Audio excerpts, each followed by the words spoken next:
आदिवासी भाइयों के बीच में 9 तारीख को एक बड़ी सभा करने जा रहे हैं मानगढ़ में, जहां वो मानगढ़ धाम पे जो है। और ये जो प्रधानमंत्री जी की 5-6 रैलियां हुई हैं, उसमें जितने लोग कुल मिलाकर के आए हैं, हमारा टारगेट है कि उतनी सभा से हम लोग वहां से विश्व आदिवासी दिवस मनाएंगे। लेकिन हम चाहेंगे कि हमारी सरकार है तो राहुल जी की मौजूदगी में वहां के लिए हमारी सरकार कोई ऐसा तोहफा दे जिससे उनका एक तरीके से जो उत्साह बना रहे, उनका मान सम्मान हो।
नमस्कार जन टीवी में स्वागत आपका। मैं हूं योगेंद्र। आप देख रहे हैं खास खबर। खास खबर में हम बात करेंगे राहुल गांधी राजस्थान के मानगढ़ 9 अगस्त को आएंगे। उस दिन विश्व आदिवासी दिवस है और राजस्थान में चुनाव है, मध्य प्रदेश में चुनाव है। मानगढ़ धाम आदिवासियों का बड़ा तीर्थ स्थल के रूप में माना जाता है, जो गुजरात, मध्य प्रदेश और राजस्थान के बॉर्डर पे है। बांसवाड़ा जिला राजस्थान, वहाँ ये धाम बना हुआ है, लेकिन तीनों राज्यों में उस धाम का प्रभाव है। इसे जलियांवाला बाग के रूप में भी देखा जाता है।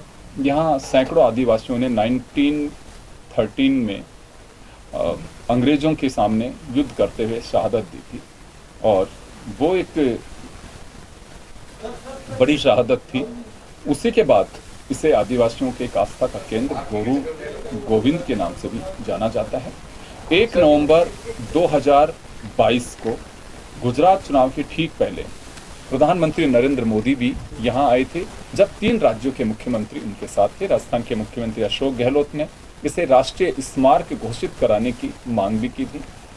प्रधानमंत्री जी उस वक्त मौके पे तो उन्होंने अनाउंस नहीं कहा, लेकिन कहा कि तीनों राज्यों के मुख्यमंत्री तय कर लें और इसके एक रूपरेखा बना करके और बता दें, उसके बाद में इसको अमली जामा पहनाया जाएगा। लेकिन आज तक भी राष्ट्रीय स्मारक बना नहीं है। एक बड़ा मुद्दा वहां की पंचायत का ये है।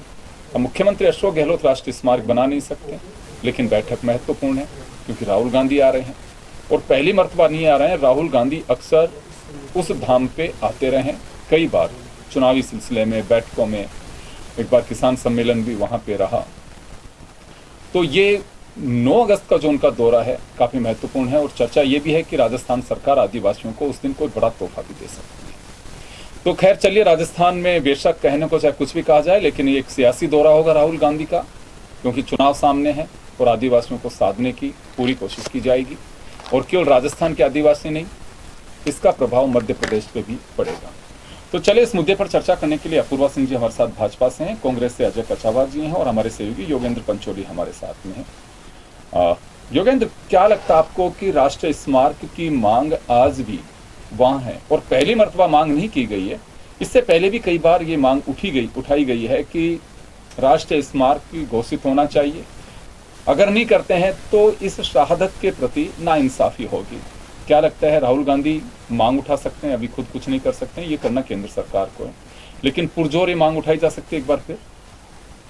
देखिए, वाकई जब देश के प्रधानमंत्री वहां पहुंचे थे, उस दौरान स्टेट गवर्नमेंट यही चाह रही थी और कांग्रेस भी चाह रही थी कि इसे राष्ट्रीय स्मारक घोषित किया जाए। लेकिन हालांकि कई घोषणाएं हुई, लेकिन ये जो राष्ट्रीय स्मारक की घोषणा थी वो प्रधानमंत्री की तरफ से नहीं हो पाई। फिर यहाँ पर राहुल गांधी जब पहले भी आए थे, उन्होंने यही बात कही थी कि वो वहाँ लोगों के जो उनके विचार हैं वो वहाँ जानेंगे और ये उनका वादा है, फिर से वो वहीं लौटेंगे। तो 9 तारीख को उनका जो दौरा है वो प्रस्तावित है और वहीं पर वही चीजें, वही वापस जो चुनावी माहौल और तमाम चीजें वहीं, क्योंकि जिस तरह से आप सही कह रहे थे कि चाहे गुजरात हो, मध्य प्रदेश हो या राजस्थान, वो बॉर्डर वाला इलाका है जहां कई इन आदिवासियों से जुड़ी हुई जो सीटें हैं, पॉलिटिकली सारी चीजें राजनीति से जुड़ी हुई है और उन चीजों को, लेकिन यहाँ पर यह भी है कि इसे राष्ट्रीय स्मारक घोषित किया जाता है तो कहीं ना कहीं ये एक अच्छा प्लस पॉइंट होगा। लेकिन फिलहाल क्योंकि सेंट्रल गवर्नमेंट के हाथ में है तो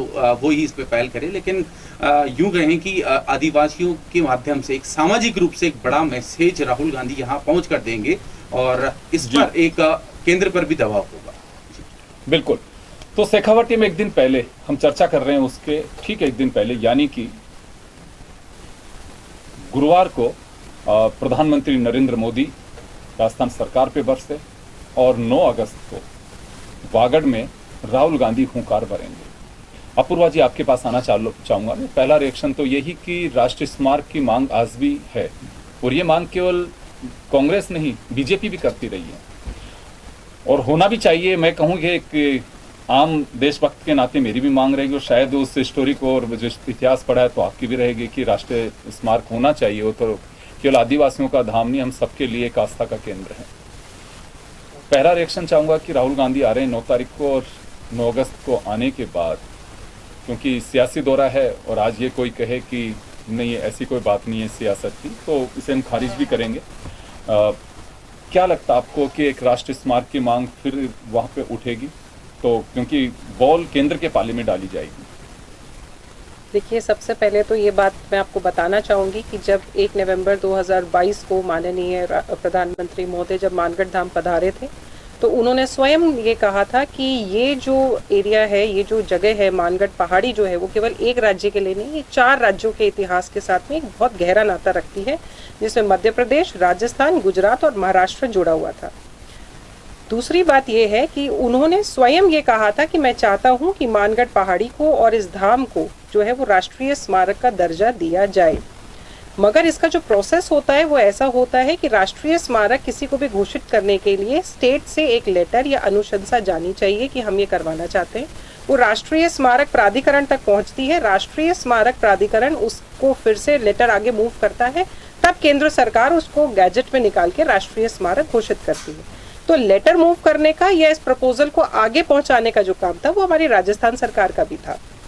तो राहुल गांधी जी आ रहे हैं, मुझे जानकर ये खुशी भी हो रही है कि चलिए कम से कम माननीय प्रधानमंत्री महोदय जी के दौरे के बाद में उन्होंने भी आदिवासियों के बारे में संज्ञान तो लिया, उन्होंने भी उस मानगढ़ पहाड़ी को या जो जगह आदिवासियों के लिए इतनी महत्वपूर्ण इतिहास और जिसको कहते हैं कि एक आइडेंटिटी बिलोंग करती है, वहाँ पर आने का उन्होंने निर्णय तो लिया। आएंगे, देखेंगे, समझेंगे, क्योंकि वो अभी एक समझदारी वाली उम्र में निकल रहे हैं, समझ रहे हैं चीज़ों को, तो मेरे को लगता है कि एक अच्छी समझदारी और परिपक्वता डेवलप करके यहाँ से जाएंगे। जी, लेकिन जो समझदार हैं वो भी कुछ करके दिखा दें। यहाँ पे आपने एक प्रोसेस की बात कही, मैं उससे एग्री नहीं हूँ, क्योंकि प्रोसेस का जो आपने सिलसिला बताया है इसमें कहीं कोई बाध्यता नहीं है किसी भी राज्य सरकार की डायरेक्ट, क्योंकि इसे गवर्नमेंट कंसिडर करके यूनियन गवर्नमेंट, इस वजह से कह रहा हूं मैं ये, क्योंकि वसुंधरा जी के वक्त पे ये बात उठी थी और इसमें कहा गया था कि केंद्र सरकार सीधा दखल दे करके और राष्ट्रीय स्मारक अपने बूते पे सीधा भी घोषित कर सकती है। देखिए, जब तक राष्ट्रीय स्मारक प्राधिकरण अनुशंसा नहीं करेगा, लेटर मूव नहीं करेगा, केंद्र सरकार नहीं कर सकती। प्राधिकरण इसी के लिए निर्मित हुआ था।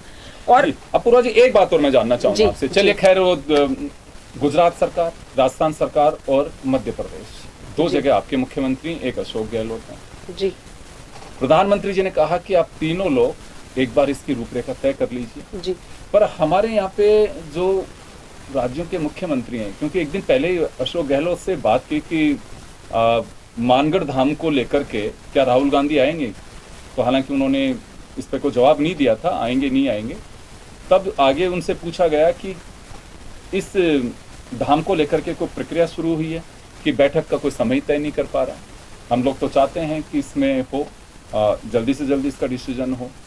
तो कोई भी हो, चाहे राजस्थान के मुख्यमंत्री हो, चाहे मध्य प्रदेश के मुख्यमंत्री हो, चाहे गुजरात के मुख्यमंत्री हो, फुर्सत नहीं मिल पाई किसी को भी। केवल हम एक अल्फाज के जरिए कहें कि शहादत को नमन करते हैं और ऐतिहासिक आदिवासियों का ये बलिदान था, इससे कुछ नहीं होता। ये तो आम कोई भी आदमी कहेगा, लेकिन वो शहादत को नमन तो तब किया जाएगा कि जो वास्तव में आपके मेरे सबके अगर दिल में जो बात एक घर कर रही है कि हाँ वास्तव में राष्ट्रीय स्मारक होना चाहिए, तो बाधा किस बात की है? देखिए, चलिए अजय जी, जो मानगढ़ धाम था ये आज का धाम नहीं है, इसका इतिहास बहुत पुराना रहा है।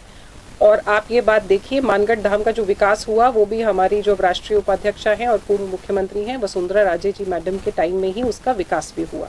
और आज भी अगर संज्ञान सबसे पहले लिया है उसको राष्ट्रीय स्मारक बनाने का, तो वो माननीय प्रधानमंत्री महोदय जी ने ही लिया है, वो कांग्रेस की गवर्नमेंट ने नहीं लिया। राहुल गांधी जी ने पहले विजिट नहीं किया मानगढ़ धाम को, वो तो अब पदचिन्हों पर चल रहे हैं। जो माननीय प्रधानमंत्री महोदय एक पदचिन्ह बना के चले गए, वो तो अब उसके ऊपर चलने का प्रयास कर रहे हैं। आ चुके पहले भी आ चुके हैं राहुल गांधी वहाँ पे। और क्योंकि देखिए, कोई वो भी नहीं है ये कोई एजेंडा कि वो पहली बार आए हैं बाद में आए। पहले राहुल गांधी, सोनिया गांधी दोनों भी आ चुके हैं वहाँ पे मानगढ़ धाम में। और ये जब पहले बैठक हुई थी उसके बाद भी मानगढ़ धाम गए। इससे पहले भी राहुल गांधी जब एक जनसभा वहाँ पे पिछले इलेक्शन में कर भी चुके हैं, अनाउंसमेंट में। वहाँ मैंने ये कहा कि पद चिन्ह पर चलने का प्रयास कर रहे हैं। विकास हमारी सरकार में पहले हो चुका था मानगढ़ धाम का, और वसुंधरा राजे मैडम के मुख्यमंत्री बनने से पहले अशोक गहलोत जी भी मुख्यमंत्री रहे थे। क्या उन्होंने मानगढ़ धाम का विकास करवाया? प्रश्न ये है। आज मानगढ़ धाम क्यों याद आ रहा है? चलिए बताइए सब अजय। देखिए, मानगढ़ धाम का जो इतिहास है, जो प्रसिद्धि है, वो आज की नहीं है, अनादिकाल से है। आदिवासियों का एक वहाँ विशेष, वहाँ की संस्कृति से जुड़ाव है।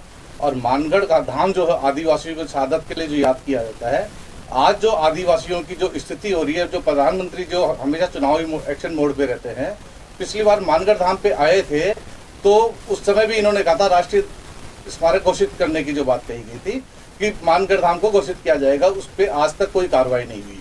हमारे मुख्यमंत्री अशोक गहलोत जी ने प्रधानमंत्री जी से ये पुनः मांग भी की थी कि आप आए हैं मानगढ़ धाम तो पिछली बार की जो घोषणा है उसको याद करते हुए आप इसको राष्ट्रीय स्मारक घोषित किया जाए, लेकिन प्रधानमंत्री जी ने एक शब्द उसके बारे में नहीं बोला। आप ये देखिए आदिवासियों को लेकर जो भारतीय शब्द की तो बात नहीं कह सकते क्योंकि पब्लिक स्वयं ने कहा जनता पार्टी का देखिए मैं बताऊं डिमांड की थी अशोक गहलोत ने, लेकिन डिमांड अशोक गहलोत ने की थी, ये बात सही है, लेकिन उसके बाद में कहा था कि तीनों राज्यों के मुख्यमंत्री मिलकर के आप एक रूपरेखा तय कर लीजिए। लेकिन आप ये देखिए कि तीनों राज्यों के मुख्यमंत्रियों में से श्रीमान अशोक गहलोत जी एकदम तैयार है, लेकिन दोनों देखो राष्ट्रीय स्मारक घोषित करने के लिए केंद्र सरकार किसी के अधीन नहीं है। केंद्र सरकार चाहे तो एक बार गजट नोटिफिकेशन के माध्यम से मानगढ़ धाम को राष्ट्रीय स्मारक घोषित कर सकती है। आप देखिए कि भारत सरकार है, जो भारतीय जनता पार्टी की सरकार है, वो ये चाहती है कि देश में जो अनेकता में एकता, जो भारत की विशेषता है, उसको खत्म कर दिया जाए। आज ये देखिए कि आदिवासियों की जो ज्वलंत समस्या है, आदिवासी जो यूसीसी का जो भयंकर विरोध कर रहे हैं, आप जिस यूसीसी का कानून जो मंत्रालय था उसने पिछली बार उसने रिजेक्ट कर दिया था कि यूसीसी की कोई जरूरत नहीं है, लेकिन भारतीय जनता पार्टी ने आज तक, मैं नहीं कहता कि कोई भी कानून अच्छा है, ट्राइबल से ज्यादा जो विरोध कर रहे हैं, मेरे बोल दीजिए कि यूसीसी का कोई मैं ये नहीं कहता वो खराब है या गलत है, लेकिन क्या होता है कि कोई भी कानून बनाया जाए तो देश की जनता को, आदिवासी को, जो जंगल, जमीन और जल का व्यक्ति है, जो पर्यावरण का हितैषी है, जो सोशल मतलब आधुनिक भारत से नहीं जुड़ा हुआ है, उसको विश्वास में लिया जाए, उससे बात की जाए। और उसके ऊपर आज आप ये देखिए कि मध्य प्रदेश में एक बीजेपी का नेता एक आदिवासी के ऊपर पेशाब करता है। दूसरी बात, मणिपुर में जो भारतीय जनता पार्टी की सरकार है, आप देखिए आप सुनिए कि देखो मणिपुर में जो जहां आदिवासी लोग हैं, उन लोगों के बारे में एक भी प्रधानमंत्री जी ने आज तक कोई शब्द नहीं बोला। क्यों नहीं बोला? क्यों नहीं बोला? पार्लियामेंट के बाहर आके प्रेस कॉन्फ्रेंस में बोला। राजस्थान को आदिवासियों के साथ मैं आपको उदयपुर के आंकड़े गिनाऊं, मैं आपको डूंगरपुर के आंकड़े गिनाऊं, मैं आपको आंकड़े गिनाऊं यहाँ पे आदिवासियों के साथ क्या सलूक हो रहा है मैं वो गिनाऊं। पार्लियामेंट के बाहर आके माननीय प्रधानमंत्री मोदी जी ने बोला है। अजय जी, अपूर्वा जी सुनिए, मैं एक बात जानना चाहूंगा। मैं एक बात आपने कहा कि आधुनिक भारत के साथ में या विकासशील भारत के साथ में वो लोग जुड़े हुए नहीं। आज भी हर घर के आसपास, हाँ ये मैं मानता हूँ कि वहाँ पे स्थितियाँ बहुत अभी भी जैसी होनी चाहिए। हम ये नहीं कह सकते कि आज़ाद भारत 70 साल का इस तरह का होगा। वहाँ पे बहुत सारे लोग हैं, लेकिन आज भी बहुत सारे लोग ऐसे हैं उनके पास में स्मार्टफोन आपको मिलेंगे। आप हाईवेज देखिए मणिपुर के, जिनके पास में रोड कनेक्टिविटी नहीं थी, उनको रोड कनेक्टिविटी दी गई है, उनके एसपीओस बनवाए गए हैं। आपने क्या किया? जब आपकी भी तो सरकार रही है मणिपुर में, आप लोगों ने क्या किया आदिवासियों के लिए? आदिवासियों को सुख चैन आपने केवल अलगाववाद बढ़ाया, आसाम की बात करते हो, आपने केवल उग्रवादियों को शरण दी, इसके अलावा आपने मणिपुर में कुछ नहीं किया। आप तो बातें सुने, राहुल गांधी के दौरे पे आप लोग रखिए, क्योंकि ये बात बढ़ती बढ़ती फिर मणिपुर और मणिपुर के बाद में जम्मू कश्मीर पता नहीं कहां से कहां चली जाएगी। मैं सिर्फ मानगढ़ धाम पे फोकस रखना चाहता हूं। योगेंद्र, आपके पास आना चाहूंगा। देखिए, विकास और सारी चीजें तो हैं, लेकिन एक सवाल जरूर खड़ा होगा कि आदिवासियों के बीच में, और मानगढ़ धाम ही नहीं, जो अजय कछावा जी के तेवर से लग रहा है कि मणिपुर हिंसा, क्योंकि आदिवासी बेल्ट है वो भी, उसका भी यहाँ पे कुछ झलक देखने को मिल सकती है। देखिए, जो घटना हुई है मणिपुर की, वो तो शर्मसार करने वाली है, क्योंकि पूरे दुनिया में वो चीज़ें वायरल भी हुई है। लेकिन सबसे बड़ी बात ये है कि सरकार, सेंट्रल गवर्नमेंट ने क्या किया या वहाँ की जो स्टेट गवर्नमेंट है उसने क्या किया। लेकिन चुनावी मोड है, और चुनावी मोड में जिस तरह से लगातार राजस्थान की तरफ प्रधानमंत्री के दौरे रहे हैं, 2 दिन पहले ही कल ही वो यहाँ शेखावटी में थे, और यहाँ इस अगर देखा जाए पॉलिटिकली तो, क्योंकि जो क्षेत्र आता है आदिवासियों से जुड़ी हुई विधानसभा की जो सीटें हैं वहाँ पर का फोकस है टोटल, क्योंकि चाहे गुजरात की बात हो, चाहे पास के राज्य मध्य प्रदेश की बात हो, या फिर राजस्थान की, क्योंकि जो मैसेज, हालांकि यहाँ पर राहुल गांधी आएंगे लेकिन वो घोषणा नहीं कर पाएंगे क्योंकि सेंट्रल गवर्नमेंट के हक में, और जिस तरह से मैडम भी बता रहे थे कि बाकायदा इसकी सारी एक फॉर्मेलिटीज होती है, नियमों के अनुसार ही उसे राष्ट्रीय स्मारक घोषित किया जा सकता है। लेकिन जब उम्मीद बंधी थी कि प्रधानमंत्री जब पिछली बार आए थे कि अब इसे राष्ट्रीय स्मारक घोषित कर दिया जाएगा, यहाँ तक कि खबरें भी चल चुकी थी कि फाइनल हो चुका है कि राष्ट्रीय स्मारक घोषित हो ही चुका है, लेकिन नहीं हुआ। लेकिन फिर वहीं राहुल गांधी का दौरा और फिर वही चीजें घूमकर वहीं आती है। तो यही है पॉलिटिकल मैसेज है कि आदिवासियों को भूला नहीं जा सकता। आदिवासी जो आप बता रहे थे कि वो आधुनिक नहीं है, क्योंकि आदिवासी हैं, वो आदिकाल से चले आ रहे हैं, उनका वास वैसा ही है, लेकिन उन्हें अपडेट करने की जरूरत है, उन्हें सारी सुविधाएं देने की जरूरत है, क्योंकि वो जल अभी बता रहे थे कि आप जंगल और जमीन से जुड़े हुए लोग हैं, तो उन लोगों की भी हमें जरूरत है। हम अर्बन क्षेत्र में रहते हैं, रूरल में रहते हैं, लेकिन वो आदिवासी हैं, पहाड़ियों में रहते हैं, उसके बावजूद भी उन्हें भी हक है सारी सुविधाओं का। तो उन पर राजनीति नहीं, उन पर उनको हक और अधिकार मिलना चाहिए। बिल्कुल आप सही कह रहे हैं। और देखिए, केवल बात यहीं पे नहीं रुकेगी, यूसीसी का भी जिक्र किया जा सकता है, क्योंकि उनके अपने कुछ कस्टम्स होते हैं आदिवासियों को। वो बहु विवाह प्रथा में भी यकीन करते हैं। ऐसी भी स्थिति होती है कि बच्चे हो जाते हैं लेकिन दादा से लेकर के पोते तक की मैरिज एक साथ ही होती है। बहुत सारे ऐसे कस्टम्स हैं उनके अपने। उनको ये लगता है कि इस कानून के बंधन में हम भी बन सकते हैं, तो इसका भी वहाँ जिक्र हो सकता है। अब एक बड़ी बात यह है कि राष्ट्रीय स्मारक मानगढ़ धाम को अगर घोषित किया जाता है तो बीजेपी को लगेगा कि कांग्रेस इसका क्रेडिट लेगी कि ये प्रेशर में किया गया, और अगर नहीं करते हैं तो राहुल गांधी उस मामले को वहाँ पे उठाएंगे। राहुल गांधी नहीं उठाएंगे, मुख्यमंत्री अशोक गहलोत अगर वो स्वस्थ रहेंगे तो वो भी वहाँ पे जाएंगे, वो जिक्र करेंगे कि मैंने उस तारीख को इसी तरह से मांग की थी और इससे पहले भी कई बार। लेकिन ये तय है कि राहुल गांधी जब आए रहे हैं वहाँ पे, तो राज्य सरकार आदिवासियों को कोई भी उनके हितों को साधने के लिए एक बड़ा तोहफा दे सकती है। मैं किसी ब्यूरोक्रेट के पास में बैठा था तो कुछ इस तरह की कवायद उनके यहाँ पे देखी गई कि कुछ बड़े अनाउंसमेंट और फंडिंग की कुछ बात की जा रही ताकि वहाँ का डेवलपमेंट और बेहतर किया जा सके। तो ये कुछ इस तरह की चीज़ें सामने आ सकती हैं। अपूर्वा जी, समय कम है, आप दोनों के पास में मैं 30-30 सेकेंड आना चाहूँगा। आपको लगता है कि चुनावी साल है तो ये चीज़ें हैं, अगर आज अचानक अगर वहाँ राष्ट्रीय स्मारक भी घोषित कर दिया जाता है, यूँ तो कोई नई बात नहीं है। मैंने ऐसे बहुत सारे चुनाव देखे हैं और आप लोगों ने भी सुना होगा, घर वालों के मुंह से, अगर नहीं भी देखा होगा तो। वोटिंग कल है और आज रात को हैंडपंप लग रहे हैं, लाइनें खिंच रही हैं, सड़कें बन रही हैं, वो चाहे उसके बाद में उखड़े कुछ भी हो, तो ऐसी चीज़ें भी हैं। तो चुनाव के टाइम पे मानगढ़ धाम को लेकर के कुछ केंद्र भी डिसीजन कर सकता है। देखिए, केंद्र ने पहले ही अपनी मंशा जाहिर कर दी है कि वो उसको राष्ट्रीय स्मारक बनाने के पक्ष में है और उसके लिए प्रयासरत भी है। स्टेट की तरफ से जो रूपरेखा तैयार करने की बात थी वहीं पे डिले हो रहा है। जिस दिन ये प्रोसेस पूरा हो जाएगा उस दिन प्राधिकरण भी अनुशंसा कर देगी और उस दिन वो केंद्रीय स्मारक बन जाएगा। जहाँ तक रही चुनावी साल की बात, तो इस तथ्य से नकारा नहीं जा सकता कि ये चुनावी वर्ष है, मगर आदिवासियों के लिए जो 9 साल से मोदी सरकार सतत प्रयासरत रही है, उनके उत्थान के लिए, उनके विकास के लिए, उनके पुनरुद्धार के लिए, उसके लिए आप ये नहीं कह सकते कि वो 9 साल से चुनावी मोड में है, क्योंकि भाजपा की एकात्म मानववाद और जनता ही जनार्दन की नीति हमेशा से रही है। वो मुद्दों की राजनीति कभी नहीं करती थी, उन्होंने सदैव से व्यक्तिनिष्ठ राजनीति कभी नहीं करी, उनका हमेशा से एक मुद्दा होता था।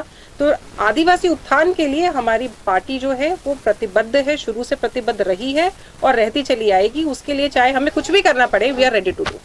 चलिए 30 सेकंड में सर कछावा साहब अपनी बात कहिए, क्योंकि नेता आपके आ रहे हैं, आपके राज्य में सरकार है, आप केंद्र को कोस सकते हैं, उससे पहले सियासी पारा चढ़ेगा, इसे इनकार नहीं किया जा सकता, क्योंकि गोविंद सिंह डोटासरा ने आज ही अनाउंस किया है उनके प्लान को लेकर, प्रोग्राम को लेकर के।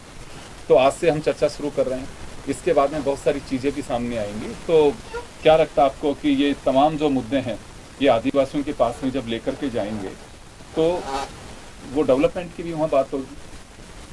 देखिए, कांग्रेस ने हमेशा एक सकारात्मक राजनीति की है। जहाँ तक राष्ट्रीय स्मारक की बात है तो राष्ट्रीय स्मारक तो राज्य सरकार घोषित नहीं कर सकती, लेकिन राज्य सरकार का ये प्रण रहेगा कि वो उसकी जो सुविधा है या उसकी जो स्मारक है वो राष्ट्रीय स्तर से भी कम ना हो। सरकार उस मामले को लेकर कहीं पीछे नहीं हटेगी। आप ये देखिए कि आदिवासियों के अधिकारों के लिए कांग्रेस ने मतलब आज़ादी के तुरंत बाद, चाहे उनको रिजर्वेशन देने की बात हो, चाहे आप ये देखिए रोजगार देने की बात, मैं आपको सबसे बड़ी बात बताता हूँ कि नरेगा के माध्यम से भारत यूपीए सरकार ने एक बहुत बड़ी योजना दी थी, ग्रामीण रोजगार योजना। उसका सबसे अधिक अगर किसी को फायदा होता तो आदिवासी की महिलाओं को हुआ था। और आप ये देखने इस मोदी सरकार ने उस नरेगा के बजट को 33% कम कर दिया। आप ये देखिए कि उसी राजस्थान की सरकार श्रीमान अशोक गहलोत की सरकार ने मिनिमम गारंटी योजना के तहत जो 100 दिन का रोजगार था उसको 125 दिन का रोजगार दिया गया है। आप ये देखिए कि मैं ये कहना चाह रहा हूं कि राजस्थान हिंदुस्तान में जो अनेकता में एकता भारत की जो विशेषता थी वो इन आदिवासियों के माध्यम से ही पूरी होती है। आप ये देखिए कि आदिवासी आज भी जंगल, जमीन और जल से जुड़े हुए व्यक्ति हैं। उनकी भावनाओं को, उनकी इच्छाओं को, उनकी संस्कृति को, उनकी आस्थाओं को हमें सम्मान देना पड़ेगा। हमें उनको परिवर्तन रुकवा नहीं पाए। जो भारतीय जनता अगर आपको इतना, अगर आप आदिवासियों के इतने हितैषी हैं, आप सुनिए, तो उस बेल्ट में, ट्राइबल बेल्ट में जो धर्म परिवर्तन हो रहा है, धर्म परिवर्तन हो रहा है, आप उसको भी रुकवाएं। आप मेरे बीच नहीं, या तो अभी नेता उप नेता प्रतिपक्ष, आप कंटिन्यू उप नेता प्रतिपक्ष ने धर्म रूपांतरण के विरोध में एक बिल प्रस्तुत किया था, उसको सिरे से खारिज किया इनके स्पीकर महोदय ने। क्यों? क्योंकि वो डर गए थे। सबसे ज्यादा अगर धर्म रूपांतरण कहीं हो रहा है तो उस आदिवासी इलाके में ही हो रहा है। मोदी जी के आप वहाँ पे बोले कुछ धर्म रूपांतरण के बारे में, आमंत्रण नहीं दे सके। क्यों नहीं रोके? देखिए जो 25,000 करोड़ के माध्यम से आप ये देखिए जो जिन आदमियों की संस्कृति इस तरह की है कि उनको 8,400 करोड़ का हेलीकॉप्टर चाहिए, 25 करोड़ की मर्सिडीज चाहिए, 25,000 करोड़ का बंगला चाहिए, वो आदिवासियों और आपकी जो लाल डायरी 500 करोड़ के सीधा यहाँ से आपके आला कमान के पास पैसे ट्रांसफर हो रहे हैं, वो आपके दिल्ली का कैसे चूल्हा चौका चल रहा है वो पूरी राजस्थान की जनता जानती है। मैं रोकना चाहूंगा। खैर चलिए, राहुल गांधी का कार्यक्रम तय हो चुका है। 9 अगस्त को मानगढ़ धाम आ रहे हैं। मानगढ़ धाम आएंगे तो मणिपुर हिंसा की जिक्र भी होगा, यूसीसी का जिक्र भी होगा और मानगढ़ धाम को राष्ट्रीय स्मारक घोषित कराया जाएगा, इसका भी जिक्र होगा। अब उससे पहले की सियासत किस तरह की जमेगी ये देखने वाली बात है। कवायद शुरू हो चुकी है और चुनावी साल है, बहुत कुछ आपको देखने को भी मिलेगा। बहुत बहुत शुक्रिया आप सभी का। खास खबर में इतना ही, दीजिए इजाजत।